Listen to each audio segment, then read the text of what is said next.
है दोस्तों, ये मेरा फोर्थ क्लास है। इसमें हम सीएमआर के डेफिनेशंस ही डिस्कस करेंगे, जो एग्ज़ाम के पॉइंट ऑफ व्यू से बहुत इम्पोर्टेंट है। उसके बाद जो आने वाला वीडियो है वो उसका मैसेज मैं आखिरी में दूंगा, वीडियो के एंड में। तो बने रहिए, और बहुत इम्पोर्टेंट मैसेज है और आने वाला वीडियो भी बहुत इम्पोर्टेंट रहेगा। ठीक है, तो और बाकी का स्टार्ट ही करते हैं। और जो लिंक है वो मैं डिस्क्रिप्शन में दे दूंगा प्रीवियस वीडियोस के। तो स्टार्ट करते हैं, हाँ।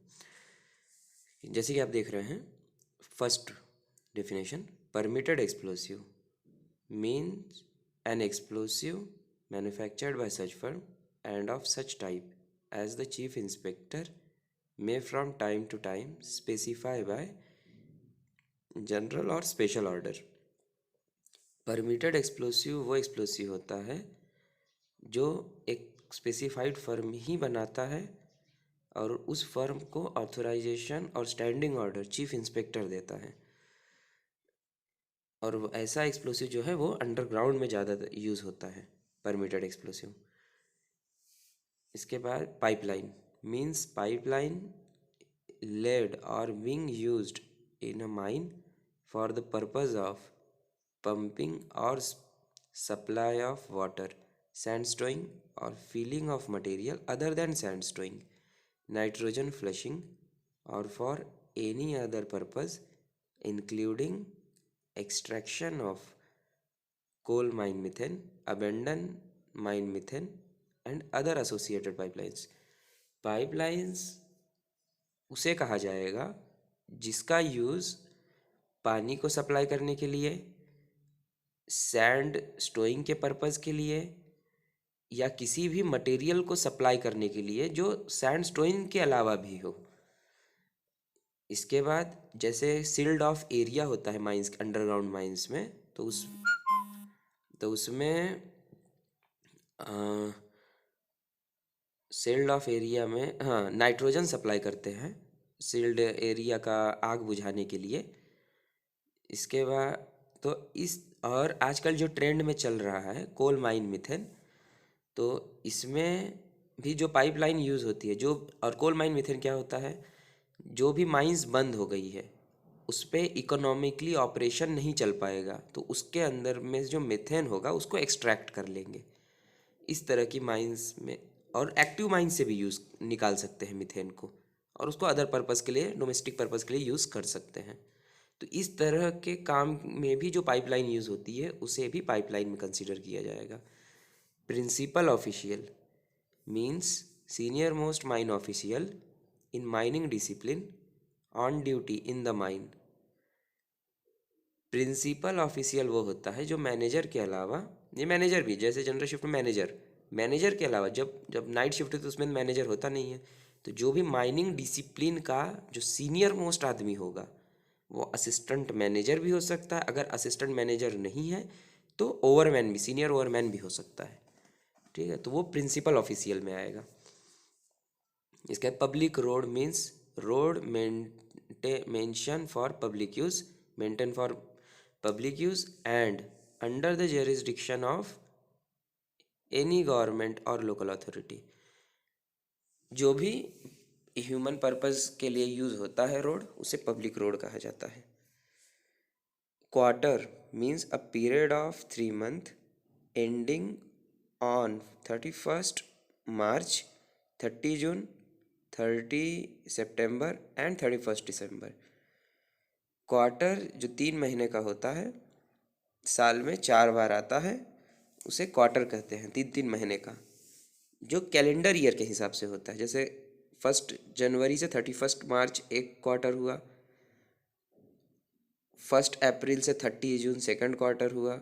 इसी तरीके से 3 3 महीने का जो मंथ होता है उसे क्वार्टर कहते हैं। इसके बाद railway means railway as define in the railway act 1989।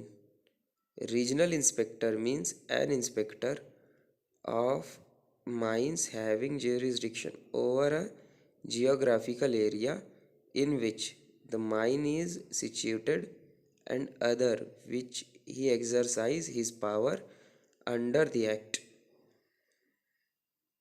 Regional inspector वो होता है जिस एरिया में उनका ड्यूटी है, और उस एरिया का जो माइंस है, जियोग्राफिकल एरिया पे जो माइंस सिचुएटेड है, तो उस पे वो अपना एग्जीक्यूटिव पावर यूज़ कर सकते हैं, उसे कहेंगे regional inspector. River means any stream और current of water, whether seasonal और perennial, and includes its bank extending up to the highest known flood level। किसी भी पानी के बहाव को, जो वेदर्स भी मतलब जैसे रेनी सीजन है वो भी हो सकता है, या कोई रिवर जो साइड से गई हुई है, तो जिसका भी बैंक हाईएस्ट फ्लड लेवल जो माइंस का होता है वहाँ तक रीच करे, उसे रिवर कहते हैं। Risk means combination of likelihood of specific unwanted event and its potential consequence। ये रिस्क का डेफिनेशन है, ये तो बहुत बार पूछता है। रिस्क वाला definition is the combination of likelihood of a specific unwanted event and it's potential consequence. ये क्या नाम है, जब भी इस तरीके का होगा ना, मैं इसका जो इसके बाद वाले जो वीडियो बनाऊंगा उसमें सबको फर्स्ट क्लास के भी पॉइंट ऑफ व्यू से बताऊंगा, ठीक है? तो उसमें भी बढ़िया से पढ़ सकते हैं, एक ही पढ़ाई। इसके short firer means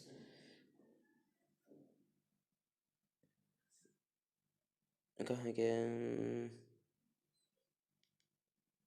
short fire means appointed under regulation 190, ठीक है।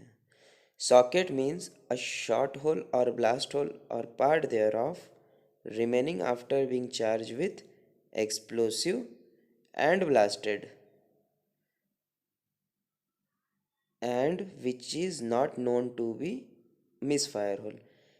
जब कब होल के अंदर चार्ज हो चुका है, ब्लास्ट हो चुका है, लेकिन फिर भी कुछ एरिया बचा हुआ है होल का ब्लास्टिंग के बाद, तो उसे सॉकेट कहते हैं, जो कि जनरली अंडरग्राउंड में देखने को मिलता है। Supplier means individual association of individual company or institution who supply a technology, machinery, plant, equipment, appliances or substance for use in coal mines। Tub includes a wagon, car, truck or any other vehicle moving on rail for conveying material। Ventilation district means such part of a mine below ground has an independent intake airways connecting from main intake airway and independent return airway terminating at a main return airway, and in case of mine or part thereof which is ventilated by natural means the whole mine or part। Ventilation district, जो कि below ventilation है मतलब below ground से ही connection है इसका, जो कि एक डिस्ट्रिक्ट को या पूरे माइंस को वेंटिलेशन करने के काम में आता है। Working means any excavation made और being made in a mine for search और ऑब्टेनिंग कोल। वर्किंग कोई भी एक्सकेवेशन वर्क जो कि माइंस में हो, सर्चिंग के पर्पज़ से या कोल को एक्सट्रैक्ट करने के पर्पज़ से, तो उसे वर्किंग कहते हैं। Working place means any place in a mine to which any person has lawful assess.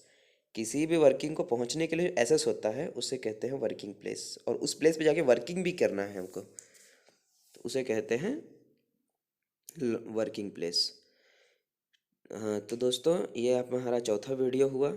इसके बाद जो वीडियो आएगा वो डिफरेंस पे बेस रहेगा, जो कि बहुत सारे सिमिलर डेफिनेशंस हैं सीएमआर के अंदर, तो उनमें बेसिक डिफरेंस क्या क्या है उनके बीच पे रहेगा। वो मेरी हैंड राइटिंग में रहेगा, क्योंकि मेरे पास अभी इतनी व्यवस्था नहीं है कि मैं उस पर एडिट कर सकूँ, इतने अच्छे अच्छे कैमरे नहीं हैं।